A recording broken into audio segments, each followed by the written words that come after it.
nice today. Like, I'm loving it. It's 77 degrees out here. It's just beautiful. Sun is shining, baby.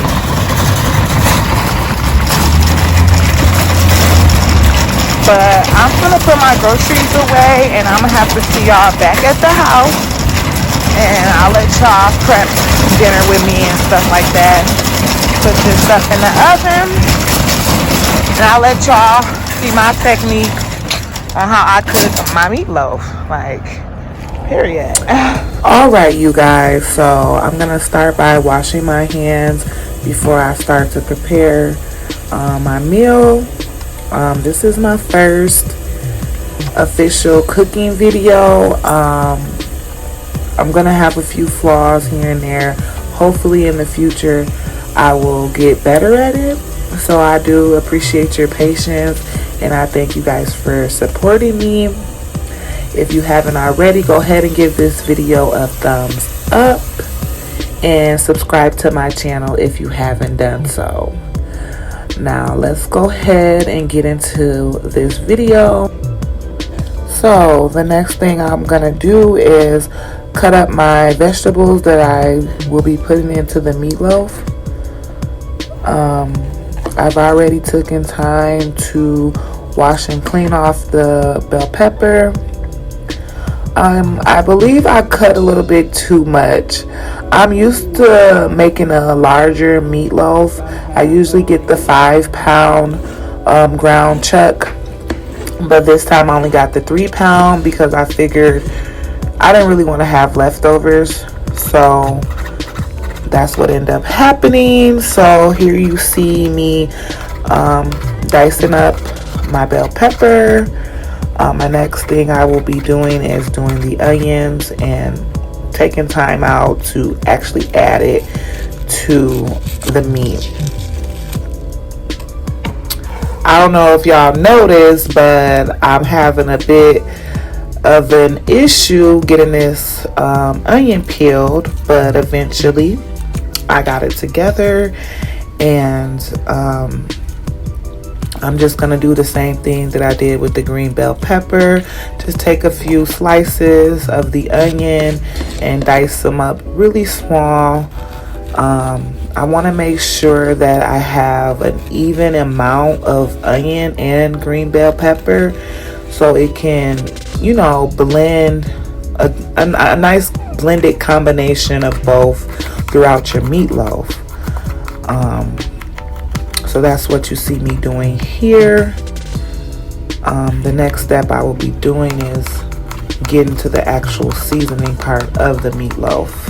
I just like to get the vegetables out the way first, so then that way you can just add it in with everything when the time comes.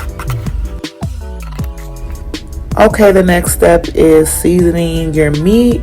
We're going to be using seasoning salt. It doesn't matter which brand. This is the brand I chose to use today. Make sure you're putting enough of each ingredient in your meatloaf, therefore it won't be bland. You want it to be seasoned. Go ahead and throw you some garlic powder up in there, along with some black pepper. And that's pretty much all I put into my meatloaf. Like, this is the part I really hate the most. I hate getting my hands all nasty and dirty, but it has to be done so those vegetables and those seasonings can come together and evenly blend throughout your meat. I did add tomato paste and 2 eggs. I was supposed to use breadcrumbs, but I forgot. I mean, it's not a big deal. It's still going to be delicious, but you can use breadcrumbs. It's optional in my eyes. So, yeah. Alright, after mixing all your ingredients up, you want to mold your meat into a loaf. Hence the name meatloaf. This is how I like to shape mine. I've always done it like this, and as you can see, I have the throwaway pan, which is perfect for when you're done. After I put it in the oven, I'm gonna clean up my mess. Make sure I have my oven preset to 400. I do usually use 350, but I'm on a little time limit and it's already 4:38 and I want everything done at least by 6:30 so I can get myself together and lay down and get prepared for third shift tonight. Alright, it's time to put this beauty in the oven. Make sure you're not using foil. You want it to be able to breathe and to cook evenly throughout the whole meatloaf. The next step will be getting the potatoes peeled. I'm digging in the bag looking for the largest potatoes. I like to use about 5 to 6 potatoes for this meal. And before I start the peeling process, I do like to rinse them off first. As a kid, I hated peeling potatoes, but as I grew older, I noticed that I disliked the taste of instant potatoes. So I've always used, real potatoes when it came down to mashed potatoes. But to each his own. I'm not here to judge anybody, but it's just my preference. I'd rather work hard and get the real deal done. But if I want to be lazy, we just won't, have potatoes that day. We'll have a different choice for a side. But once I'm done doing this, we'll start on our green beans. And I'll discard of these peels. And yeah, we'll go down right on to the next step. Alright, I am all finished peeling the potatoes. I'm going to put those on and put the green beans on and wait on the meatloaf to finish. Now that I've finished peeling all my potatoes, I'm just going to add them to a large pot and add some cold water. I totally forgot that I should have probably diced up the potatoes before adding them to the water. But yeah, I wasn't thinking at the time. But I'm going to put them on the stove and add some salt to it and let them cook for about an hour or so. I checked the time and it is 4:55 at the moment. So about 5:55 everything should be done. I'm going to take a peek at the meatloaf. Perfect. Alright, I already begun to start putting my green beans into the pot.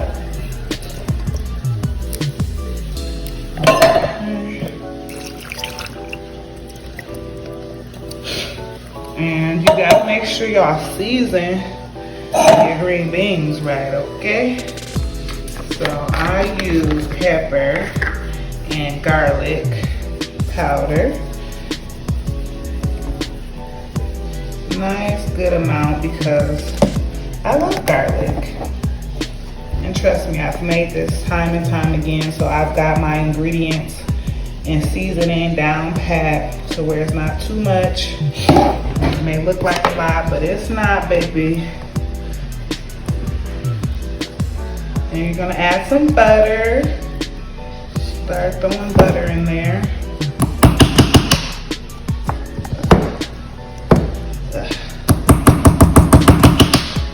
That's about good enough on the butter. Then we're gonna put it on the stove. Let it sit just like that. I let my seasoning sit on top as it cooks. And after it cooks for about 5 or 10 minutes, I usually stir it around and let it simmer down a little bit. Because technically the green beans are already done. You don't really need to leave them on for too long. But we got everything going.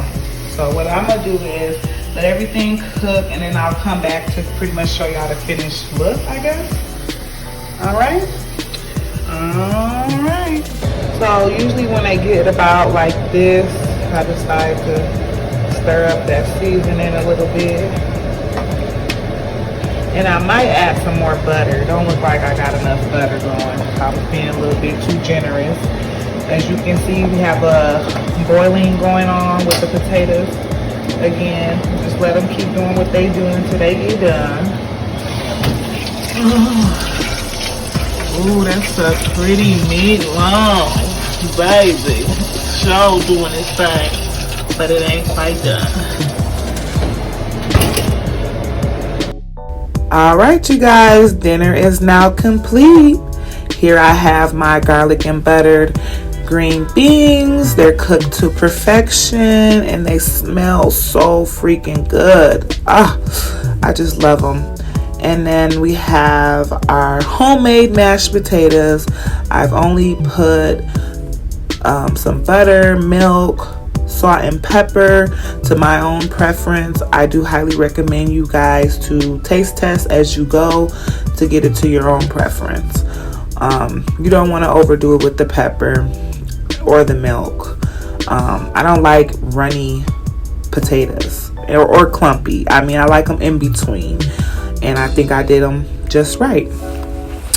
So here we have the meatloaf. It smells bomb. Look at it. I only use some ketchup and barbecue sauce for the top base of it. You can use gravy or just ketchup, or if you just want to use barbecue sauce. I've seen people use all three,